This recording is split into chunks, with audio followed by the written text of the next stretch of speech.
You're doing something ordinary and routine, like raking leaves or heading to the post office. Maybe it's here now while you're listening to the talks. You let your eyes flutter shut for the briefest of moments, and it's that same image again, making its way back across your eyelids. A small town with only a handful of buildings, tall trees lush and green with wide views of the sky. There, between the one-pump gas station and the library, is a place all your own. You see it come together in your mind, one window, door, and employee at a time. Warm glowing lights, a sign, and now customers coming and going. It feels like a dream, but it doesn't have to remain one. In reality, it's the small country town that lies beyond every big, bustling city, bursting with opportunity. It's right here. It may be your hometown or that of a friend. It may be a weekend trip you took with another to a place that felt new and undiscovered. Maybe barely a dot on a map, far past all the usual road signs and familiar faces. That exhilarating, fulfilling life that plays out across your mind in those brief encounters with stillness are the same ones we saw after late nights closing down other people's restaurants, feeling worn out and uninspired. We felt it while schlepping overstuffed boxes from one walk-up apartment to another in pursuit of the coveted 2-year lease, constantly questioning if we could ever plant roots in a place that seemed overwhelmingly costly and, quite frankly, soul-sucking. We broke the cycle and left our normal behind by simply acknowledging that enough was enough. You don't have to leave a metropolis to know the hunger pang of wanting to start again. To wipe the slate clean, you simply have to have the will to listen and just go. We learned a lot about our journey beyond city limits, which began by hopping off of a hamster wheel of daily grind littered with personal and societal expectations. It's only now, though, when we get to help others, like you, lay the groundwork that we truly understand a recipe for an entrepreneurial exodus. For those of you unfamiliar, Sara and I created and operate Brushland Eating House. Thank you very much. One person goes there. Two, thank you very much. And my mom and dad, that's 4. All right. It is a 28-seat eatery located in the heart of Bovina Center, just a 30-minute drive southeast of Oneonta. We opened our doors in 2014 and have been serving comforting classics to travelers and community members ever since. Restaurant vets groomed in Brooklyn, we took our skill set, or my knife set, if you will, and got out of Dodge and decided to set up shop among pastoral farms, streams chock full of trout, and a swath of Bovinians dedicated to preserving the dairy history that runs deep here. What we are doing is not groundbreaking. We are not reinventing bechamel, because that recipe has been perfected. We needed a change, and we saw an opportunity in this bucolic town. We're simply bringing bechamel to Bovina. Between our loyal regulars and the new faces we get to greet on a daily basis, we are constantly asked, how did you do this and why are you here? To which we usually answer, much of what we did as Brushland Eating House in the early days could be chalked up to luck and kismet. Well, at least that's what Sohail likes to say. Well, it's true. The only answer for stumbling upon this place was luck. Much like falling head over heels for another person, like this guy. Discovering and setting out for this new place was pretty whirlwind, chock full of googly-eyed romance, and yes, a product of oblivious happenstance, initially. But luck wasn't everything. Our entrepreneurial spirit set a fire in our gut, making us real hungry for a fresh start. We had to trust that. Coming off of a long stint at restaurants where we learned a ton about thoughtful ingredients and the power of consistency and the kind of blood, sweat, and tears it takes to operate a dining room, we felt really compelled to take what we learned and put it to use somewhere we felt wanted. The lucky break part we felt was for finding a beautifully preserved building in the heart of a town we loved, outfitted for a restaurant. That made it hard not to pounce. We had the idea, the courage, and now the space. This is why acknowledgement is the first ingredient in our recipe. Acknowledge that intuition and strong gut feelings do have a place and should be listened to. Acknowledge that your needs are not being fulfilled at your current job and that a stronger passion is pulling you in a different direction. We worked very hard to be prepared for this leap by saving as much money as we could at our previous jobs, by absorbing the wisdom and know-how of our mentors like sponges, and most importantly, by keeping our heads down, but our eyes and ears always open. Yet, if we had suppressed the urge to shake it all up and take our show on the road, we would have never been here 3 years later to tell our story. You may be wanting a way to alter your life to feel more authentic, to create a lifestyle that merges work and play in a way that work no longer feels like work. For most of us, even the off-the-clock hours can feel like drudgery. The living life, joyful stuff gets compartmentalized to a measly Saturday afternoon. When we looked around at this quaint town of 600, we also took inventory of all the ways that our life would seamlessly integrate business and pleasure so that most days could feel productive, successful, and happy. And happy. Like trout fishing in the morning, or weeding the garden in the afternoon before dinner service, or prepping pork schnitzel before taking a pond dip. These things intertwining, working towards business goals while tending to our personal happiness is the aha moment. We chase that, and you can too.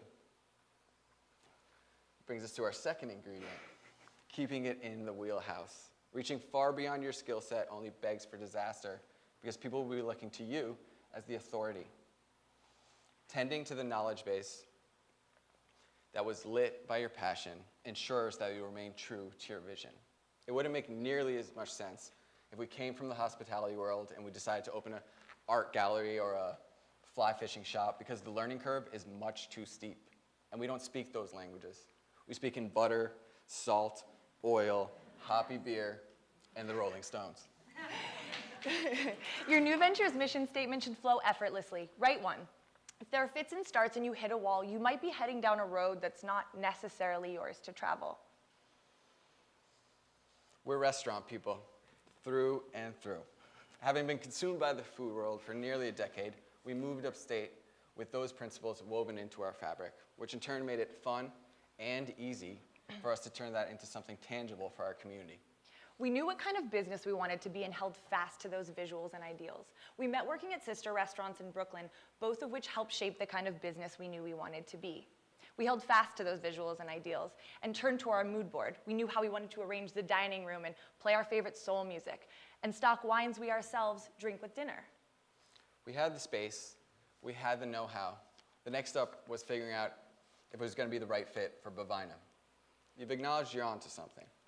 You know you're good at that something. And now it's time to put that something into motion. We knew from the beginning that our community of friends and neighbors and customers were one of the most important things in our plan. But one of the most hardest ingredients to come across is integrating into your community and making sure you're the right thing for them. We immediately swallowed that there would be mountains to move and streams to cross when it came to introducing our idea. We realized this grand plan came with an intense need to overcome preconceived notions. Unfortunately, the stigma surrounding newcomers on a mission is that they are, or we are, out to create our own kind of utopia at any cost. We were not that pair, and we knew we had to work hard to unknot the notion that we'd come in, guns blazing, making drastic changes for the sake of our vision. It was the exact opposite. Our vision was the town that we found. We knew right from the beginning that we wanted to fit in, to blend into the scenery like we'd been there for, let's say, 500 years. It's an old town. We fell in love with this place for everything it currently was, not for what it could be. The energy, the kindness, the nod to history in each and every town on Main Street. Be the avocado in a BLT.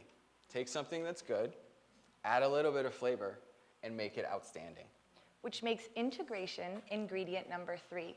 You're self-aware by acknowledging your need for change, and you can't forget to be self-aware when it comes to integrating your idea into the community either. Self-awareness sometimes means overcompensation. If we have a notion that our customers think we're pricey, we take a cut on some items, making them less expensive. Our burger, for instance, will only set you back $10. Offering something affordable presents an opportunity for our customers to use this as both a daily nosh and to celebrate a special occasion. Offering a delicious but less expensive house red or house white means that everyone who wants a glass of wine will have one. Also, heeding hard-fought rules and systems put into place prior to your arrival is a way of respecting and preserving a community. For instance, we knew from the beginning we couldn't serve cocktails. Bovina was a better place for not allowing liquor in the hamlet. We were so thrilled to pour a glass of red wine next to a customer's steak that we took the local legislation as treasure, never trying to upend the plan that works here. Our personal know-how was in creating a warm inviting space where our neighbors could come and enjoy a wholesome meal. So we translated that notion into one that felt appropriate for Bovina. And even more than setting tables with plates of great food or dimming lights in just the right way, Bovinians wanted a place to gather. It's not about being transported. It's about being reminded why we all chose to be right here. Now, you got a walk-in fridge full of ingredients. The oven is hot, so it's time to start cooking. Which brings us to our final ingredient, commitment. Commitment is like cooking because you're taking this burning idea and then you're turning it into something tangible. You're committing to the idea you've acknowledged as supreme, to the passion you've tended to, and to all the skills in your wheelhouse. Commitment is also the elbow grease, so you can't be afraid to get in and get dirty. We were learning on the fly, though, as mom and pop business owners are a dying breed and there was no roadmap for what we were embarking on. But we were determined. We wanted to make a mark, and we viewed Bovina as the captive audience we'd been looking for. To be that new version of a mom and pop means committing to each aspect of your business. Sometimes that means jumping in to help wash dishes or coming out from behind the kitchen pass to help run food. Committing to a decision to leap means committing to each subsequent effort, like becoming a full-time resident and weaving yourself into the fabric of a community. Don't just put your plan into motion and walk away. We're both here, day in and day out, allowing us to remain the faces of our business, just like family-run operations used to. Your customers want to know your story, and being there to tell it to them firsthand makes it both fun and enjoyable. It's also what makes this job feel less like work. Also commit by creating regular hours. That shows your community you're invested. If you create specials while also keeping menu staples, you're reliable. However you can be reliable to your community, be there for them. Encouraging everyone, hungry or not, to come to your space and relax allows you to foster the already incredible sense of place that existed long before you arrived. Bovina wanted to gather. We listened.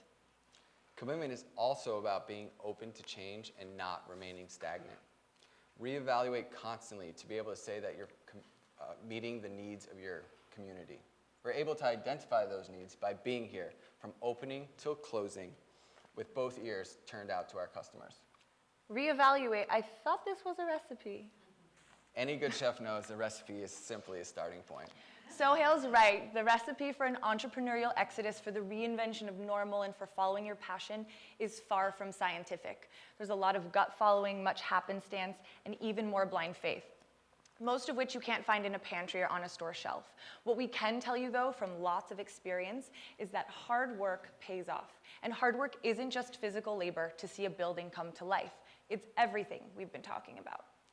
Redirecting your life path and starting anew is not easy. It takes courage to make space for the desire to start something of your own. Once you have, constantly remind yourself of all of those skills in your wheelhouse and how you can tailor them to your new community's needs. Translate your know-how best by turning inward and looking at all of the things you've learned and earned, which are now an undeniable piece of who you are. And with gratitude and loyalty, integrate into your community with careful and thoughtful actions that speak, I want to bring this to your table, and not, I want to change the entire menu.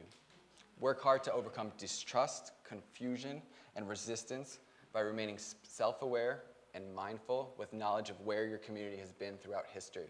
And once you've integrated your idea, commit with everything you've got.